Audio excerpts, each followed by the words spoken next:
You want bread? See a baker.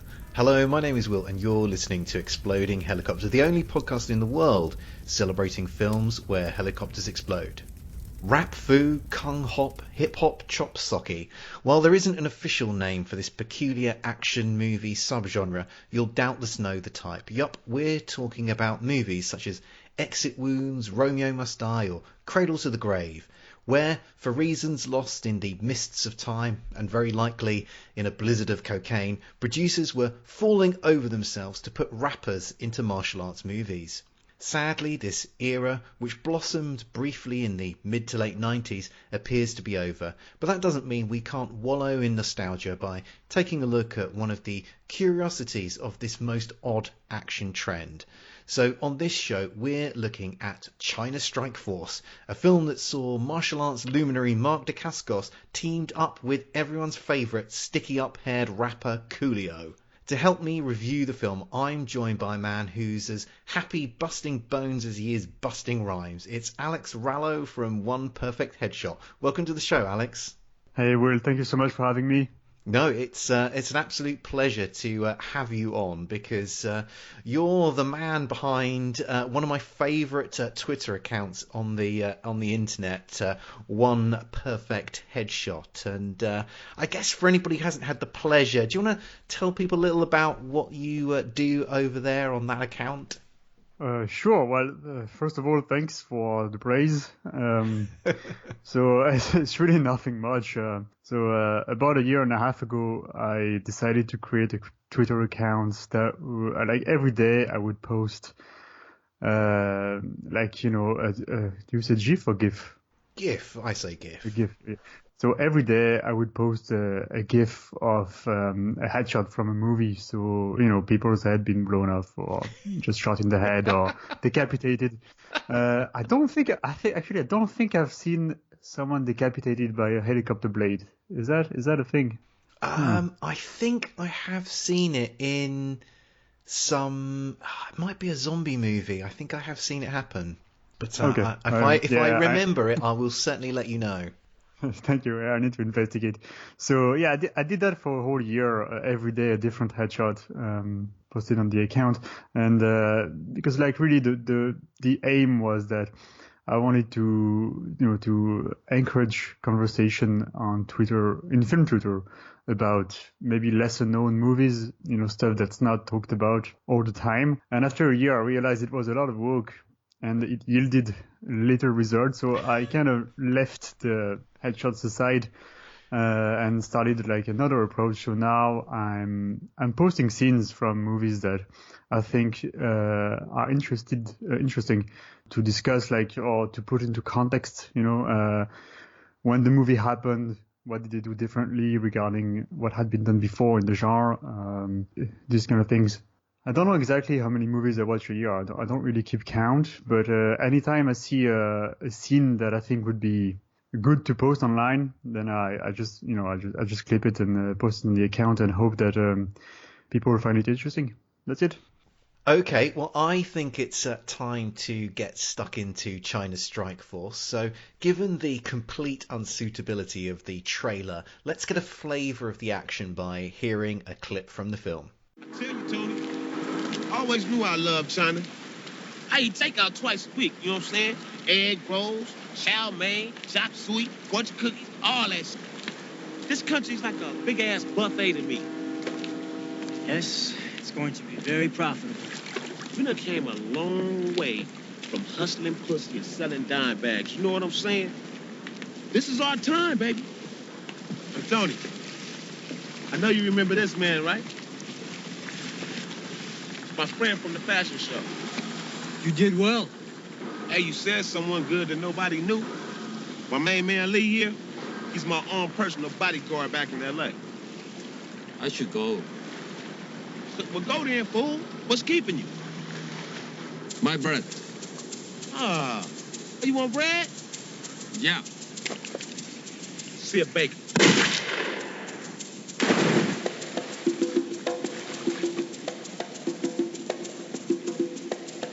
Is that necessary? Job's over. Dude wanted to see China. He saw it. And now I'm sending the last home by water.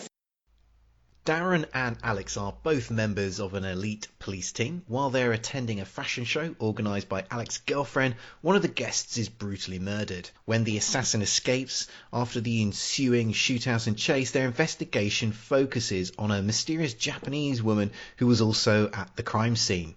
The trail leads to a local mobster and his ambitious nephew Lau, who is looking to set up a massive drug smuggling operation in cahoots with a Los Angeles gangster. Naturally, the plot isn't completely straightforward, and there are double crosses and the revelation of secret identities, but the whole thing essentially boils down to a cops v drug dealers battle. The biggest name in the cast, at least from a European perspective, is Mark Dacascos. You might know him from the cult martial arts film Drive, Cradle to the Grave, or more recently John Wick 3. In the role of a Los Angeles gangster called Coolio, we have none other than Coolio, the Los Angeles-born rapper most famous for singing Gangsta's Paradise. I know, so confusing. Alongside him are a few names who will be well known to Asian audiences, but perhaps less so to those of us based in Europe. So the two cops are played by Aaron Kwok and Leehom Wang, while the mysterious Japanese woman is played by Norika Fujiwara. Behind the camera is Stanley Tong, who is best known for directing a bunch of Jackie Chan films, including Rumble in the Bronx and First Strike. China Strike Force came out in 2000 and has a 5.3 rating on IMDb.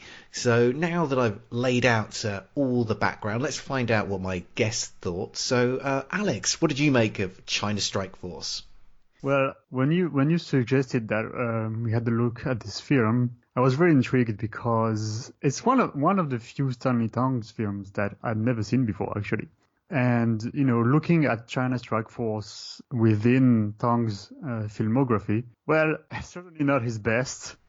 It's a very peculiar film, I think. So he's coming back from America.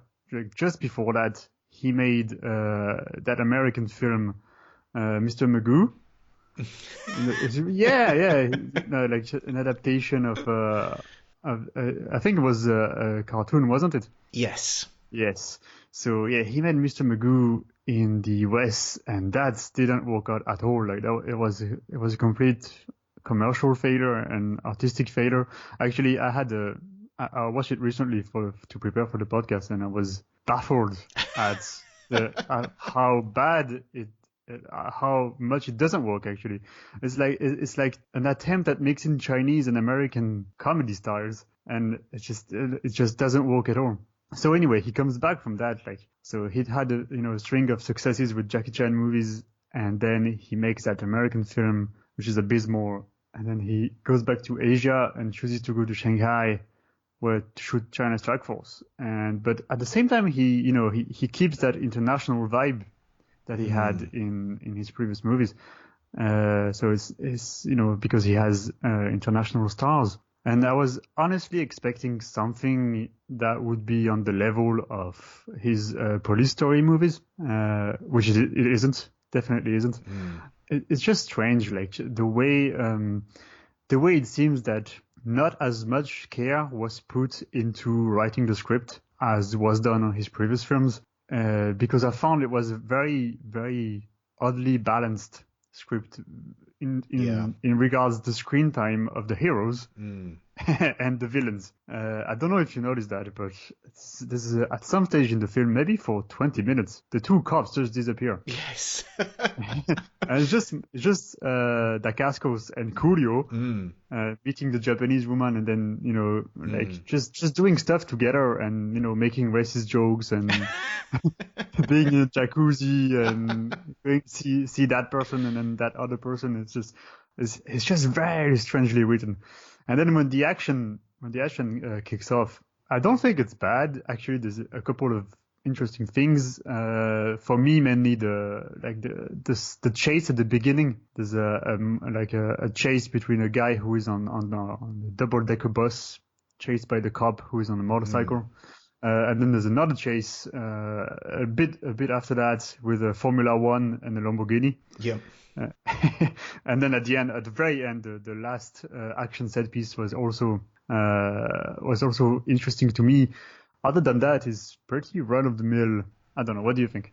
I think have a very similar opinion to yourself because I thought this was a pretty decent film. It's maybe a little above average, but I mean it's very conventional in lots of ways, and it's really only, I mean, it would be a very forgettable film if it wasn't for some of the great stunts that you've mentioned, and it would be completely forgettable if it wasn't for a very bizarre performance from Coolio.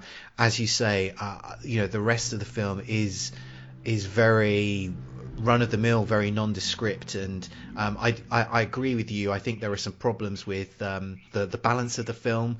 I don't know if there are too many characters, but certainly Stanley Tong doesn't know how to balance all of the characters. So you've got these two policemen, you've got Coolio and Mark Dacascos as the two villains. You also then have this third factor, who's this mysterious Japanese woman, Norika Fujiwara.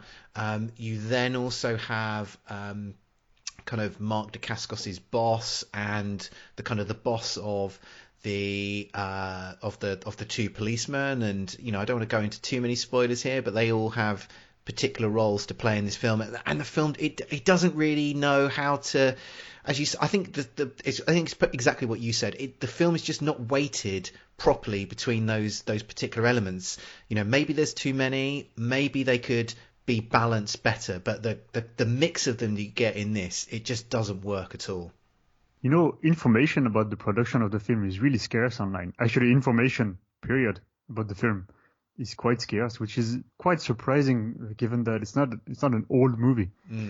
But it's like when I watched the film, it really felt like they had to manage the stars' demands. Like it feels like Coolio would arrive and see the script and it's like, I need a few more lines here. I'm gonna make them up. And so like then he's talking about how China is a buffet to him or something like that, which is just, no one who would think of a line like this. I mean, aside from him. So yeah, it feels like maybe they had a tighter script which got a bit looser as they were shooting the movie, and in the end it's not perfectly balanced in the final edit. But the two is mainly so Aaron Kwok obviously is the Asian star of the film for the Asian market, because at the time he was fresh off two very big films, The Storm Riders, which came out in '98 and was a huge success, and it was like a kind of a wuxia, so a sword, swordman film, fantasy, which was very, very popular. And there was 2000 AD, which was a futuristic thriller. So they both came out just before China Strike Force. So he was a very bankable actor, and I understand why he's in this, and I understand his role. But his buddy, played by Leehom Wang, it's just a weak character to me. I don't really like. I think I understand what kind of dynamic they wanted to go for, but also I don't think it works very well, simply because they don't have enough screen time to develop it properly. Well, what dynamic do you think they were going for? Because I thought one thing that could really improve the film would have been to have improved the dynamic between them, or to have any dynamic between those particular two cops. I thought that those two characters were very bland, very vanilla. What was the dynamic you think they were going for? Because I couldn't determine what they were going for at all. Yeah, I think it's the first draft of the dynamic really is. I think the two key scenes are the first and the last one when they're together. So the first scene they're together is the opening scene of the film, where it's a training exercise, and it shows how they work together and how they fail to work together properly. And then in the last scene that they're together in, so I'm not gonna spoil it, but something happens that shows that their work dynamic didn't changed. But it didn't evolve in the direction that they wanted it to evolve, because a mistake is made. And I think that's the core of the dynamic for those two characters. The problem is that between those 2 points, there's absolutely nothing. Yeah.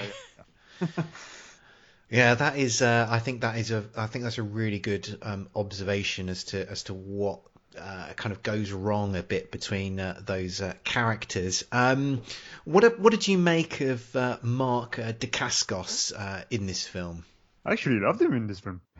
He was excellent. He was over the top, but also I think there was one detail that made the character work for me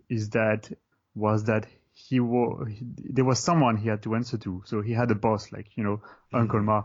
So as a character, he was less overconfident and full of himself as he could be in other movies. So to me, that made the character work because he knows how to handle Coolio and his shenanigans, but at the same time, he's a very different character because he knows the notion of respect and hierarchy, which Coolio completely ignores in the film. So that creates a nice distinction between the two. The only thing I didn't like about Dacascos' character in the film is his last scene, I suppose you could call it that. Yeah. Which I thought was a shame given his abilities, as a performer. But aside from that, I thought he because Coolio's character is so ridiculously over the top, then Dacascos' way of downplaying it a bit when he's in front of Coolio works pretty well.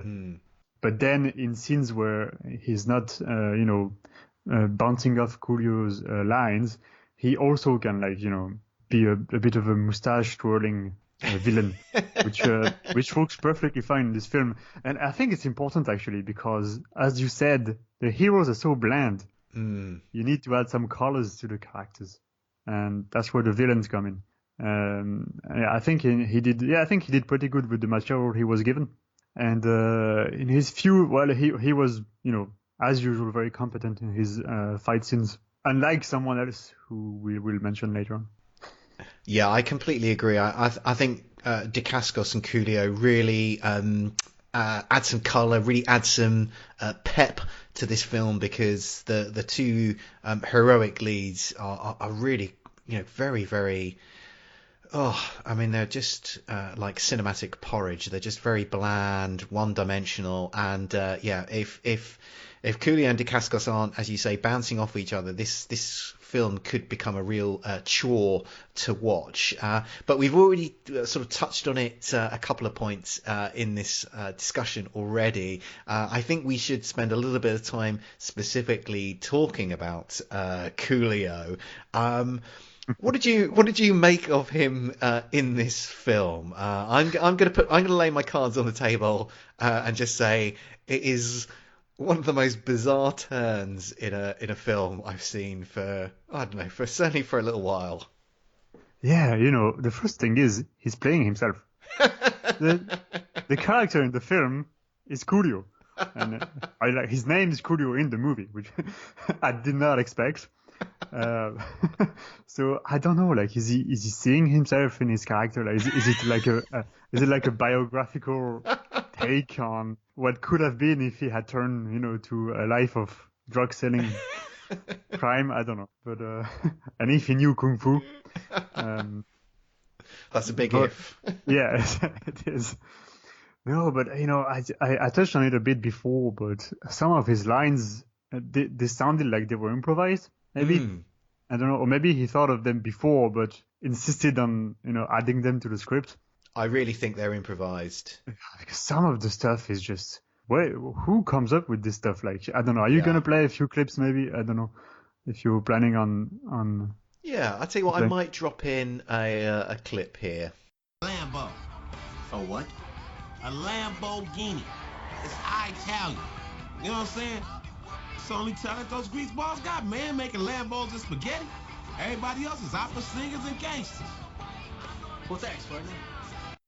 But if I don't, I think that the nuts and bolts of it are that, he sort of goes off in these little digressions about different countries around the world, about France, Italy, about the Chinese, and he just basically makes incredibly racist remarks about those people or behaviours in those particular countries. Really just very cliched stereotypes that he's playing on there, and they don't really bear much relation to the script, which I think plays into this idea that these were things that were, ad-libbed by Coolio himself, because you just can't think, well, that this dialogue is not moving the plot forward in any way, shape or form. It's not really telling you anything about this character other than the fact that he's a massive racist, and you just can't think. You can't think. There is one such instance that foreshadows a scene of the film, actually, as the remark about the Italians, because it starts off about the Lamborghinis, and then the Lamborghini is used in a chase later on in the film. So this one, I'm sure, was really intricately written into the script. But yeah. So basically, Italians can only make cars and be gangsters, or make spaghetti. They're really good at that too. The French are not very manly people who make good wine. And then at some stage, he's talking to Dacascos, who's supposed to be half Chinese in the film, as far as I understand. And he's like, oh yeah, Chinese people, they're really, I don't know exactly what he says, but he basically insults them. Yeah, I mean, Coolio he's just a sort of non-stop sass machine in this film. He's very one note. I found him quite irritating in this film, even though he was livening up proceedings. He was quite irritating, and I pretty much had my fill of Coolio in this movie. It's true, but also at the same time, he accepted, or he wanted to not be taken too seriously. There's that scene when they're in the bath with Dacascos, and the Japanese woman Norika arrives and offers them a deal to work with them, and they're like, oh, how do we know you're not wearing a wire? And so she strips completely nude, and the both guys are like standing in the pool, and Dacascos looks at Coolio and is like, maybe you should sit down, buddy. Yeah, he quite clearly is happy to have a little bit of fun poked at him, and I think, given how crude he is and how often charmless he is in this film, I think it is probably to his credit that he is prepared to have a little bit of fun poked at him at his expense. We should probably also talk about Coolio as an action movie performer in this film, because he's surrounded by all these other actors who are performing martial arts, and Coolio gets to also take part in some one-to-one beatdown action. What did you make of Coolio as a martial artist in this film? Obviously, he really outmatches everybody. I mean, even if they had Jet Li for the film, Coolio would have won. No, look, the action scenes with Coolio, the thing is that when they're filming him, it's pretty quick. They don't linger on him performing martial arts. They shoot it pretty wide, or on the contrary, pretty close. There's no like middle scale shots that would allow for perfect readable action when Coolio is performing his stunts or his moves. But that being said, I mean, I think the final set piece. Can we say what it is? Yeah, I think we definitely need to talk about that. So the final set piece is involves characters in hand-to-hand combat on a piece of glass that is being carried by a helicopter. So they're basically fighting on a piece of glass that's I don't know how many meters above the ground. So it's quite an impressive set piece, and Coolio's character works okay in the scene. If you don't pay too much attention to how lousy his kung fu is, it's because you caught up in the spectacle. Then it's okay. You don't. I didn't mind too much. But in the previous fight, in the temple, that sort of huge temple where just before the final set piece starts, they fight a bit in that place, and you can see that he must have learned a few moves for the film, but it doesn't translate extremely well on screen. Yeah, Stanley Tong, I think, is really helping Coolio out in those scenes by the way that he's choosing to shoot them. As you say, it's either those very wide shots or very close in, and the cutting is really quick, so that you can't really critique what he's doing. And so, because obviously he's not able to really put a sequence of moves together and respond to what his sparring partner is doing in those moments. So it's much in the same way that you get these people like Liam Neeson or whatever in these action movies now. It's shot in much the same way that their action scenes are filmed. And although there are I think there is one particular thing that I did enjoy about Coolio as a kind of martial arts opponent in this film was that he's quite clearly a very tall man, and he has phenomenally long legs, which made some of his roundhouse kicks very, very unique. I don't think I've seen anybody quite as tall as Coolio, trying to do a kung fu film. And there probably is something there get somebody really tall, and it probably adds something new to a fight scene that we haven't seen before. Well, there was this legendary fight between Bruce Lee and an extremely tall opponent in I think it was Enter the Dragon. Like very, very tall guy, like huge guy. Yeah, it was ridiculous, like almost twice the size as Bruce Lee. So I remember that. But yes, you're right. Coolio is a very tall guy, and as such can pass as a competent enough on-screen kicker. Because of his legs. Now, it could have been worse. It could have been Steven Seagal versus Mike Tyson in China Salesman. A film where they shot a fight scene where the two actors were never together on set.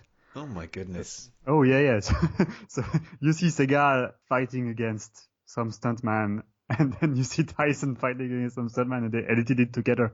Oh dear. So yeah, it could have been that bad. But Stanley Tong is he's a choreographer himself, an action choreographer. So like when given someone like Coolio, I'm sure that as soon as he knows who he has to work with, he knows the way he's gonna cut his scenes and the way he's gonna film them, and he makes it in a way that it passes off as an okay fight scene. But fortunately, like his other fighters, especially Dacascos, they can fight properly, and so his fight scenes, there aren't as many as I would have hoped, but his fight scenes are pretty well shot. Actually, Tong has a kind of a clean, clear directing style, and he also has the ability to make his movies look expensive or like there's more money than there actually is. So maybe not particularly on China Strike Force, but his previous films and then the films he made like after the year 2000. They look ridiculously opulent, and it's a guy who has the ability to make scenes work very, very well, even if the film itself is passable. So I don't know if you've seen The Myth from 2005. I haven't, no. So that was a Jackie Chan vehicle, and towards the end of the film you have Jackie Chan battling dozens of enemies in ancient China, and he's literally standing on a pile of corpses. Like that he's just slain, and he's shot by a poisoned arrow, and so he's about to die, like so, and he takes a spear to hold himself onto so that he doesn't fall. So he's almost dead, like, and he's still standing, and the other general comes up to him, bows to him before killing him properly, and that's a scene that's like. You see the whole film and you're like, yeah, it's an okay movie, like nothing that I'm gonna remember forever. And then that scene shows up and you're like, wow, that was impressive. And I think that's pretty much the same that happened for me in China Strike Force with the final set piece and with the helicopter and the piece of glass. That I wasn't expecting something that ambitious in terms of setup and stunts, given what comes before. Well, let's talk a little about the stunts in this film. And we've already spoken a little bit about a couple of car chases that take place, or motorbike chases that take place in this particular film. But I think the one stunt that I really want to talk about, it takes place at the end of this film, and it's the one which we've already mentioned, whereby at the end of the film we see our couple of heroes taking on Coolio on a piece of glass which is being dangled at the top of a skyscraper. So this piece of glass is just lying flat. The two heroes and Coolio as the villain are all on this piece of glass which is seesawing upwards and down hundreds of feet above the ground. And I thought that was an absolutely fantastic stunt. It totally gripped me. And, you know, I've watched this film sort of twice now, and this scene was clearly cheated, because there was no way you'd have these actors hundreds of feet above the ground balancing on a piece of glass. But I don't know what the trickery was behind how they cheated that sequence, but I thought that was an absolutely fantastic sequence. I was really tense during that, because I could, it really did seem like those actors were hundreds of feet above the ground, balanced delicately on this piece of glass whilst trying to have this sort of choreographed martial arts particular fight. I mean, what did you make of that particular scene? Oh yeah, I loved it as well. I thought it was really impressive. As I said before, I wasn't expecting the movie to end on such a high note in terms of stunts. That was very ambitious, and they pulled it off really well. Now, in terms of how they did it, look, I don't know. Actually, as I said, information is really scarce online, and I couldn't find any behind the scenes videos or anything. But if that movie had been made 15 years before and only involved Hong Kong actors, I would have said, yeah, they really did it. They really went yeah, I know they did. But because it involves American people, I suppose they didn't. American lives matter. Yeah. No, it's just chicken, So in Hong Kong, you would be like, oh, I need a scene where people fall off a helicopter 2,000 feet over, and the Chinese Hong Kong actors, oh yeah, no problem, just put a mattress on the ground and I'll be fine. No, it's a serious thing, the way Hong Kong stunt performers would do insane things, very dangerous things in the 80s and 90s that no one else would do in the world, and especially not in America. But this is the year 2000. It's in mainland China, in Shanghai, and it involves Coolio.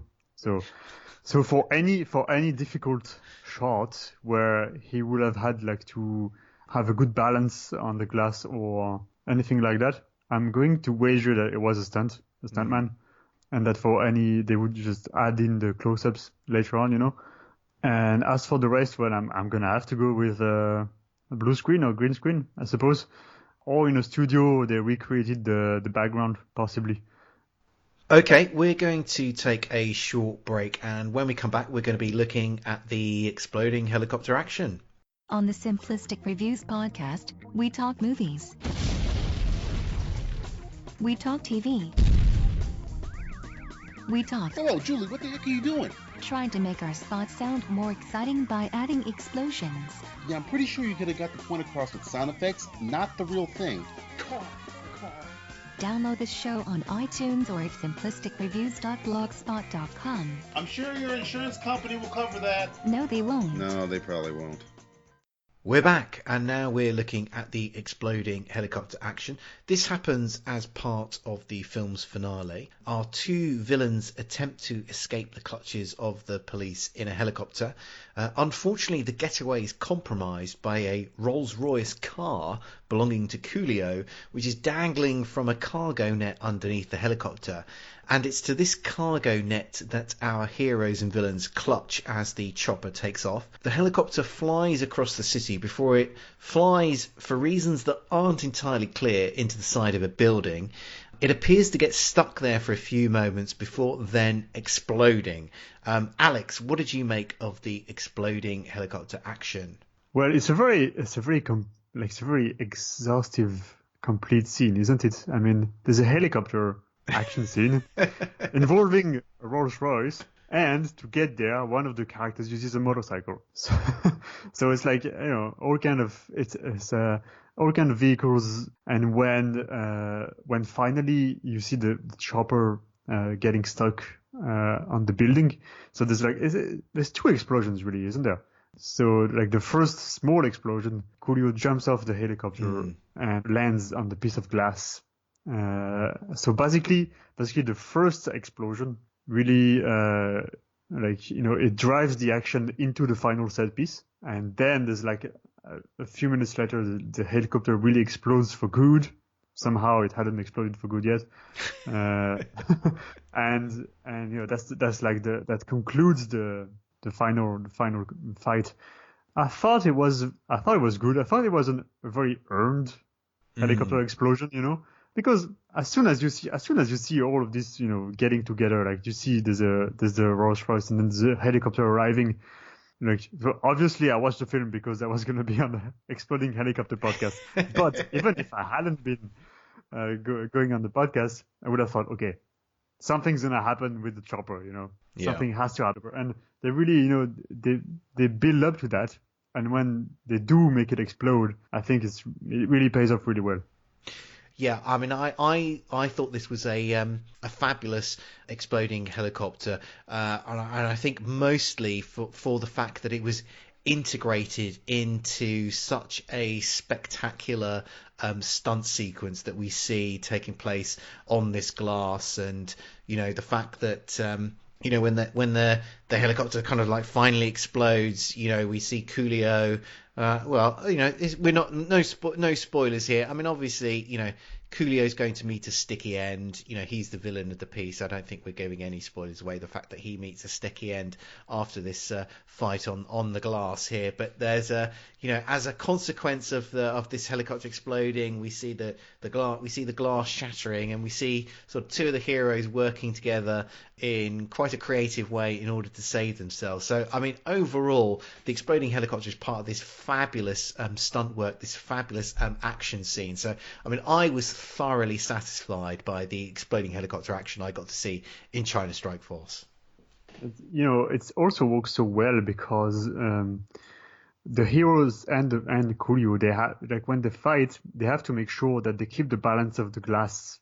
They keep the glass balanced and that they don't fall off it. So that's so they're fighting against someone. They have to keep the glass balanced, and the helicopter still hasn't exploded. So that's like three threads, like triple thread, like in one scene, which makes it really nerve-wracking. It's really efficient. But I thought, just to add a little one more thing on the final set piece, that I thought it played really, really well on the verticality of the action, and the way it is like stratified into several layers. Like you have the fight on the glass, and then you have the glass itself about to tilt one way or the other, and then you have the helicopter above, and obviously you have like the fear of falling off the glass. I thought was really good, and you have like people falling off, objects falling off, and I don't know if it's a good connection to make, but I thought of Sam Raimi's Spider-Man 3 at the end of it, when you have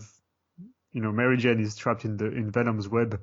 And you have also the same kind of play on verticality, where the hero, where the characters have to beware of dangers coming from above and from below. So, I thought that was an interesting parallel to make. Yeah, no, it's a really well put together action scene. That's for sure. Okay, I think that just about wraps things up for this show. Alex, thanks for joining me to discuss China Strike Force. Do you want to take a moment to tell people where they can find you online? Well, sure. It's so on Twitter. If you look for One Perfect Headshot, or my handle is Head Exposure.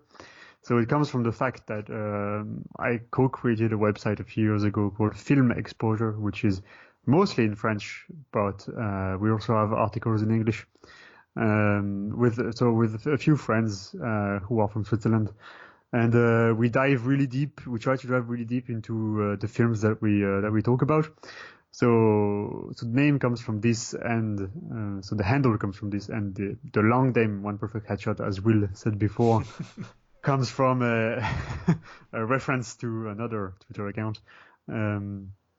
Yeah, that's it. Like I'm on Twitter fairly often. I'd say every day. It's easy to reach out to me. Easy to talk to me. I'm mainly talking about action movies at the moment, but I'm just as likely to talk about horror movies, sci-fi films, thrillers. I like musicals too. I like any kind of films, but I'm kind of into a big action phase at the moment. Thank you so much for having me on the show, Will. No, it's absolutely my pleasure, and I would encourage anyone listening to go and follow you on Twitter, because I have learned a lot about many films that I had never heard of, but from your postings I have thought, oh yeah, this is one that I really want to check out, and this is one that I'm really intrigued by. So yeah, I would big recommend from me to go and follow yourself online.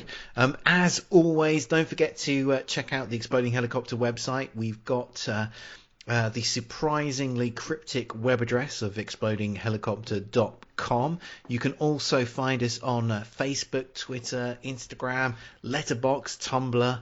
We're in all of those places. We'll be back soon, but until then, as always, keep watching the skies for those exploding helicopters.